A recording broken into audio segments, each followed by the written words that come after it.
حضرت عثمان غنی رضی اللہ تعالیٰ عنہ نے فرمایا صدقت یا عمر، اے عمر آپ نے سچ کہا۔ اے اللہ کے نبی،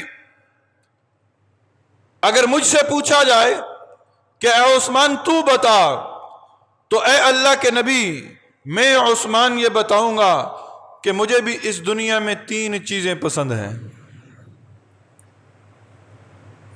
نبی نے 3 چیزوں کا اظہار کیا۔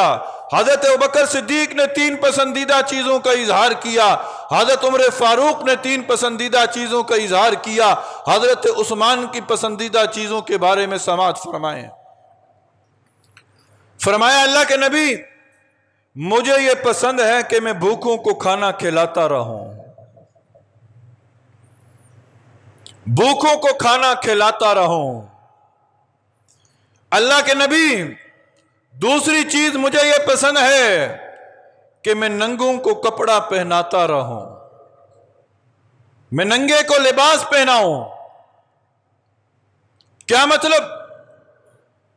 اے اللہ کے نبی میں مخلوق کی خدمت کروں، میں یہ چاہتا ہوں کہ کوئی بھوکا نہ سوئے، میں یہ چاہتا ہوں کہ کوئی ایسا شخص نہ رہے کہ جس کا سطر ڈھانپنے کے لیے اس کے پاس کپڑا تک موجود نہ ہو۔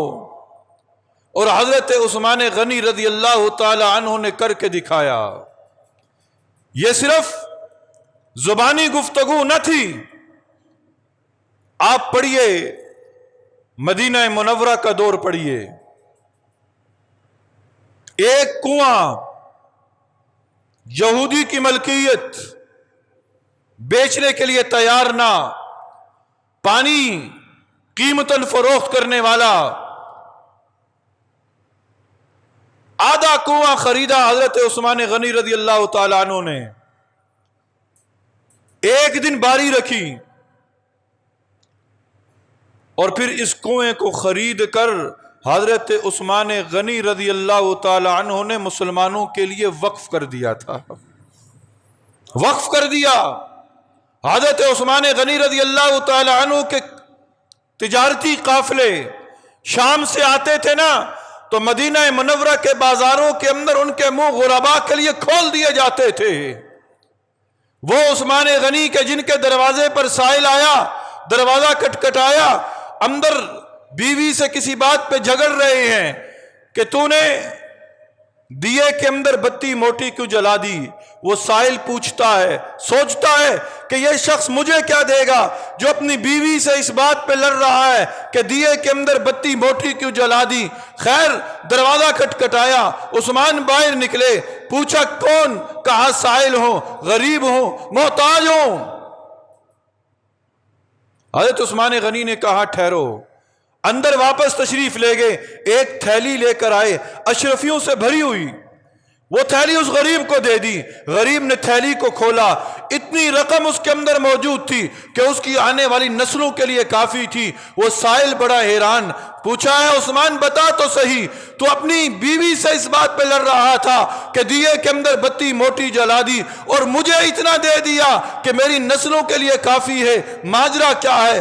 عثمان غنی جواب دیتے ہیں میں جو بیوی سے لڑ رہا تھا وہ اس لیے لڑ رہا تھا کہ وہ خرچ میری ذات پر تھا، وہ خرچ میری ذات پر تھا، اور جو خرچ میری ذات پر ہوگا نا میں نے اس کا اللہ کو جواب دینا ہے، اور میں نے جو تجھے دیا ہے اس کا حساب میں نے رب سے لینا ہے، میں نے رب سے لینا ہے۔ یہ جذبہ تھا، یہ شوق تھا، کس کا؟ حضرت عثمان غنی رضی اللہ تعالی عنہ کا۔ اور پھر انہوں نے تیسری چیز کا اظہار فرمایا کہ اے اللہ کے نبی مجھے یہ پسند ہے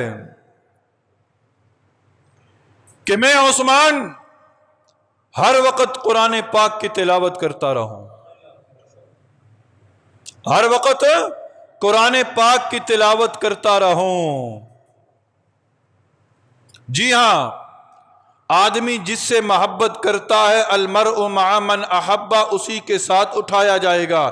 تم یہ چاہتے ہو کہ تمہارا وقت آخر اچھا ہو تو دنیا کے اندر زندگی گزارتے ہوئے اچھے کام کرو۔ اگر یہ چاہتے ہو کہ وقت آخر ایمان نصیب ہو تو دنیا کے اندر رہتے ہوئے ایمان کے تقاضوں کے مطابق عمل کرو۔ آخری وقت زبان پر وہی لفظ جاری ہوں گے جس سے دنیا کے اندر رہتے ہوئے ہم بار بار بولا کرتے تھے، جن لفظوں سے ہم محبت کرتے تھے۔ کلمے سے محبت ہوگی، موت کے وقت کلمہ جاری ہوگا۔ قرآن سے محبت ہوگی، موت کے وقت قرآن جاری ہوگا۔ گالیاں دیتے رہو گے، مشغلہ بناؤ گے، اور دنیا کے اندر رہتے ہوئے تم جھوٹ بولو گے، غیبتیں کرو گے، تو موت کے وقت یہی الفاظ زبان سے جاری ہوں گے۔ عثمان غنی نے کہا نا، اے اللہ کے نبی، مجھے پسند ہے قرآن کی تلاوت کرنا، قرآن کی تلاوت کرتے رہنا۔ اور پھر جب حضرت عثمان غنی کا وقت آخر آیا، اے عثمان، آپ کی عظمت کو سلام ہے، اے عثمان، آپ کی شہادت بھی کتنی عجیب شہادت ہے۔